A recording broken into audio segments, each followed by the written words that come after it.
Bonsoir. Je suis heureux de me trouver avec vous, malgré la distanciation sociale, pour partager la magie de la parole. C'est un poème que je vous présente ce soir, qui est malheureusement de l'actualité, bien que je l'ai composé il y a des années, pour dire à quel point la tempête fait partie de la vie en Louisiane. Le poème s'appelle « Jean de la tempête ». Ça fait partie de mon dernier recueil, Zouma 9. Le voici. Nous sommes gens de la tempête, virés de bord comme l'épouse Vinclao, le sein taché de rouge, dont l'ouragan monté aux unes, abandonné de toutes parts, le dard planté entre la deuxième côte et le cœur. Nous sommes gens de la tempête, mais combien de temps pourrions-nous résister, malgré prière et Dieu, dans un vent de 90 000 à l'heure? Nous sommes gens de la tempête, ruinés par la Rita qui a laissé assez de fils barbelés rouillés pour faire 3 fois le tour de la terre, et les carcasses des mammifères, pourrissant sous le soleil de vermillon 99 000 bêtes agacées par le sel, bêtes à cornes, chaouis, rats, rats musqués, visons, chats et chiens et êtres humains, et partout les serpents tourtillons dans la boue brûlante. 3 coups de canon pour la tempête, 3 coups de canon pour la Louisiane, 3 coups de canon pour la Louisiane foutue. Entre l'avarice des oilmen et la résignation de mes voisins, évacués 2 fois en autant de semaines, goodbye, bonsoir, bonne chance, que Dieu nous fasse la grâce de tienne un bout de câble, mon Zirab, mon John, good luck, bye bye.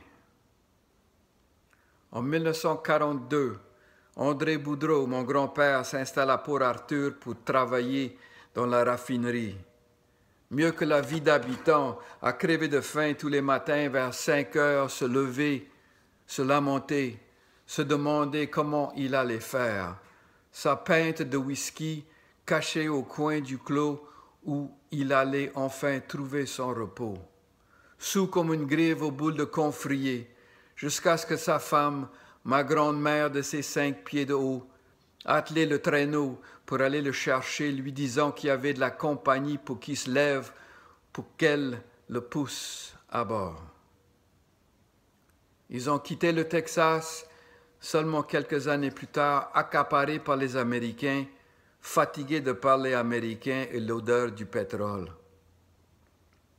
Son frère Michel, resté à Port Neches, travaillant toujours pour la Standard Oil, 1,5 piastre de l'heure. Assez pour garder une lueur d'espoir et se payer une petite maison avec une petite galerie à l'avant où il passait ses après-midi à boire de la bière en écoutant de la radio jusqu'au prochain ouragan.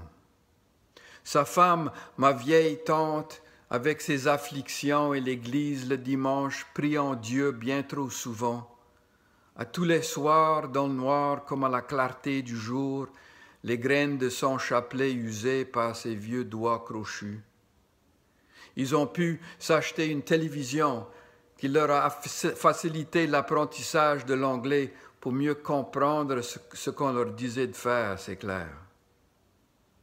Michel avait une jambe plus courte que l'autre, portant une soulier montée sur des rails, tanguant comme la berceuse de sa femme, se balançant au rythme du temps, comme les branches d'un Cherokee accrochées par les ronces à sa peau brûlée. Grâce à son soulier, Michel marchait. Sa femme, ma vieille tante, son dos droit comme un poteau de savane, lui tenant le bras, dégainant sa colère dès qu'il avait trop bu. C'était pas une vie joyeuse. Mais il y avait toujours les samedis, quand les Coonies se rassemblaient pour manger de la fricassée en été, gombo en hiver et se rappelaient des meilleurs jours quand tout semblait plus simple. Et que malgré la mauvaise récolte et le prix du coton, la vie semblait plus heureuse, sauf quand les ouragans frappaient. Ils sont restés au Texas, le souvenir de la dernière tempête brûlé dans leur cœur au feu ardent de l'effroi, se rappelant d'avoir à chercher un abri de fortune dans une nuit sans lune, avec des serpents agacés hissant dans le noir. Nous sommes gens de la tempête. La ténacité de nos chromosomes, la compassion des souffrants qui ont tout perdu et combien de fois. À Cameron, les habitants restés sur leur toit, pas une bête à cornes, toute partie au nord ou mort au bord de la 27 entre les rongeurs et les alligators. On suit les traces de la fois d'avant. Audrey, Hilda, Betsy, Camille, Katrina, Laura. Les noms de nos peines d'amour toujours douloureuses, toujours qui frôlent la mort. Nous sommes gens de la tempête, défiant le vent, criant haut et fort. Je suis un goddamn fille de putain et je t'emmerde. Nous sommes gens de la tempête, trop bêtes ou trop entêtés pour s'en aller.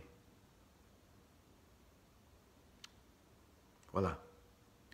Je souhaite une très agréable soirée parmi les poètes. Et puis depuis la Louisiane, je vous envoie des bonnes vibrations. Merci beaucoup.